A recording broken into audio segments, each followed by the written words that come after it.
Hey guys, Paul here from Freedom Vessel. I'm going to go ahead and do a little tour video of this Balboa motorhome. It's available here in Encinitas, California, and I just finished rejuvenating it. Alright, so this Balboa motorhome is a 1972 Chevy. It's on a G30 chassis. It's a Beauville model, and it has a V8 5.7 liter 350 engine. It's a 3-speed automatic. It has a Holley carburetor, and the van chassis is a very common vehicle, very easy to work on. Parts are available at auto parts stores and around town in your local auto parts store. The shell is a fiberglass shell which was built in Costa Mesa, California. There was about 950 of them ever made. They also come on Dodge and Ford platforms. And so this fiberglass shell is the Balboa motorhome. So the Balboa motorhome has a rear entry door. Right here we have the plates from Jensen Marine. This is Balboa number 562, a recreational vehicle company that was in Costa Mesa that built these motorhomes. And so as we walk around, you'll see that it was beautifully repainted. The original Balboa tags, Chevy taillights, a real nice gloss finish. Out here we've got your propane heater vent. This is your propane hot water heater.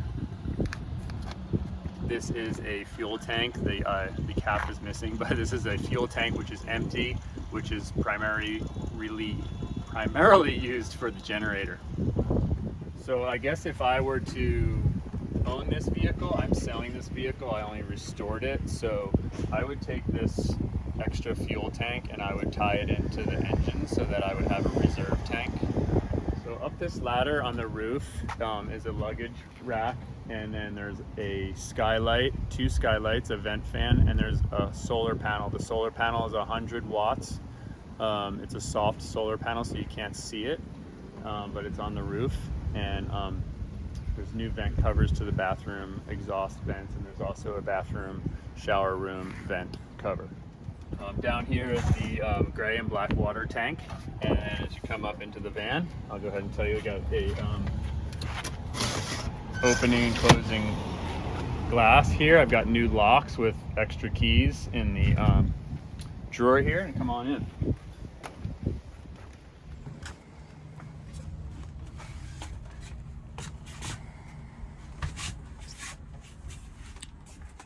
Okay, so I'll tell you a little bit about this. I'm 6'1", 6'2"-ish, so this ceiling is about 6 feet tall.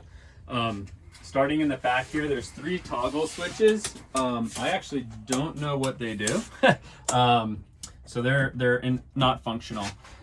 We have a drawer here with extra keys, some spare parts, things that I came about, any manuals any new parts that I used in the van for building are in there. We have a big large wardrobe cabinet here, small cabinets in here. The cabinets are all lined with a soft fabric, all cleaned out. This is a cool, this is actually up here, and it's a paper cup dispenser, so kind of a vintage thing there. I try to leave everything. Here's a vintage ice tray, kind of things that were in the van before I renovated it. Upper cabinets are all nice and clean. They've got a couple parts in here. This is the old antenna.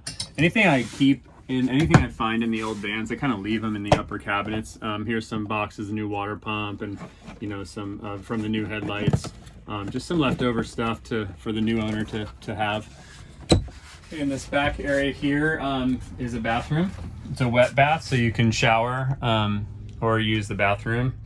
I use the toilet and sink in here. There's also a cabinet there for your shampoo and whatnot. So bathroom area. Stove runs on propane, 4-burner stove, cleaned up nicely. Have the kitchen area here. You have a soap dispenser. To fill the soap, it actually has a wire on it, so you have to fill this up and then you can pump this and the soap will come out. You have a water pump switch here. This turns the water pump on, and then when the water pump is on, the water works. And then this is a water filter, so this is clean water. Over here is a brand new 12-volt refrigerator. And so this refrigerator works on 12 volt, which means it's battery operated and it runs off the solar. And so it's brand new. I just left the owner's manual to the new owner. They can learn how to use it. You pretty much turn it on here and you adjust your temperatures, and pretty self-explanatory, but that runs off of the battery.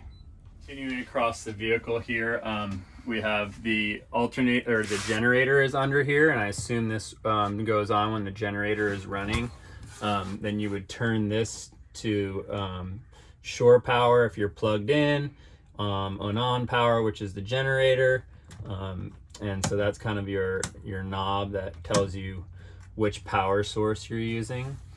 There is outlets, fuse panels here. This is off because the air conditioning, which is no longer on the roof, it was there, so that's off. The battery is here. Battery or converter switch is here, so you leave it on battery, and that means you're running off battery. This is the solar controller, and the solar controller is by Renogy, and you can get more information from Renogy on their YouTube channel. And then you can push this button and it will tell you how much juice is in the battery. And then this switch here is how you start the generator. So I'll show you guys the generator outside, but the generator is something that I don't use. I don't know how to use. I've never had a generator. And so the generator would typically be used to power the rooftop air conditioning. So since your fridge and your lights and stuff run off battery, and there's a small solar, 100 watts of solar on the roof, you really don't need the generator, but it's in there. And so if the generator was running, it would charge all of your stuff, you know, so everything would charge off the generator. And so it would also make these outlets work. And so these outlets don't work unless the vehicle is plugged in. So you can actually plug the camper in, or you can run the generator, or you can just be off the grid. Like right now, I mean, the lights all work, the water pump works, these lights work, the fan up here works off the battery. And so there's not really a need for the generator, but it does have one. This is the generator. Has a fuel hose on it that I assume you could hook to a fuel tank, and then they have the original fuel hose, which comes from the other auxiliary gas tank right here. So, so it starts, but there's no fuel in it. I don't know how many hours are on it. So over here we have a thermostat, and you can hear that. That's the fan blowing. So the thermostat runs the heater, and so underneath here there is a heater, and so the heater, it runs off propane. It has a cover on the front, and then there's a little pilot light in there that you could light, and there's a valve here where you would turn on the gas, which is the propane that runs the heater. And so the heater blows air out of these vents down in here. All right, so up in this upper bunk area, some Balboa motorhomes have a cushion up here for children or smaller people that can sleep up there. It's actually a lot bigger than it looks. This one has a tape cassette and a radio, and so you would turn that on, and then you could adjust it or put a tape in there. I don't know if this stuff works or not, but I just left it there because it's cool. I think if you just wired up a stereo into here, it would work throughout the van. I just left it vintage. So this area can become a dinette. So up here we have some extra cushions. I'm not sure how they have it set up, but anyway, this can become a dinette area here first. So take your post, and then we have a table here. This is the original table,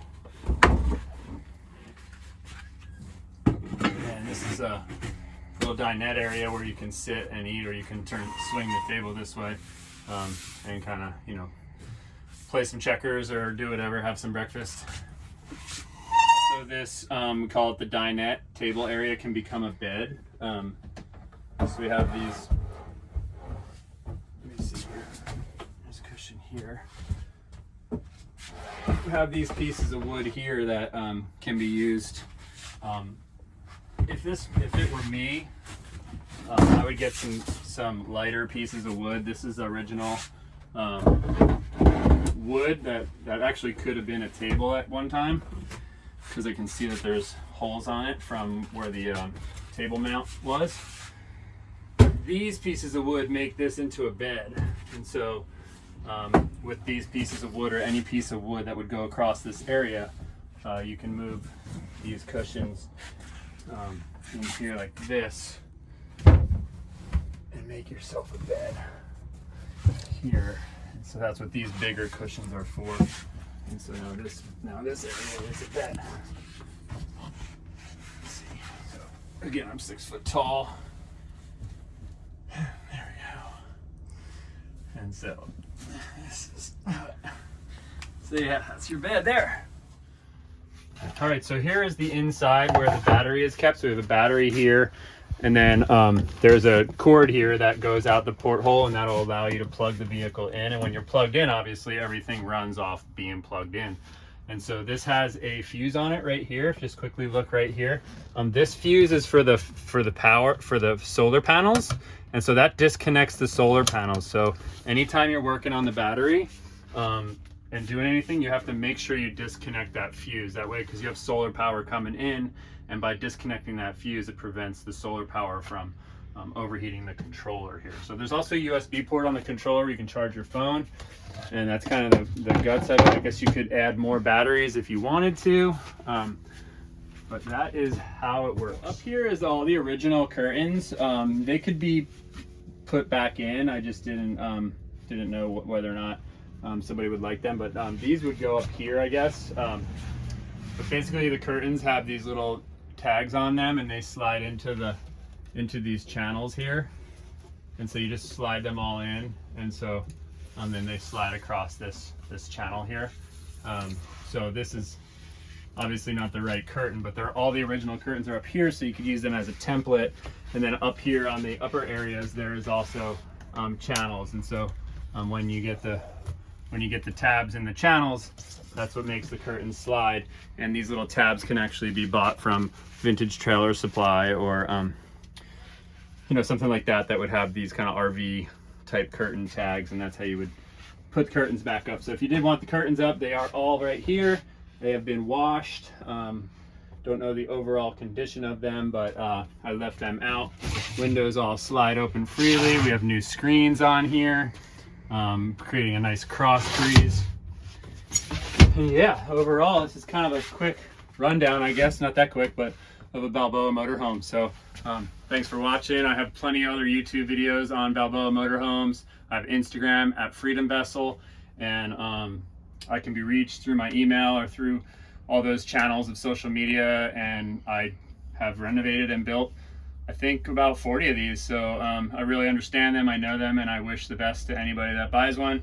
Again, it is 50 years old, but it's been rejuvenated and ready, and with the right upkeep and a positive attitude and enjoyment, you can definitely take them for as many more years as you want. It's up to you. So thanks a lot. Stay tuned.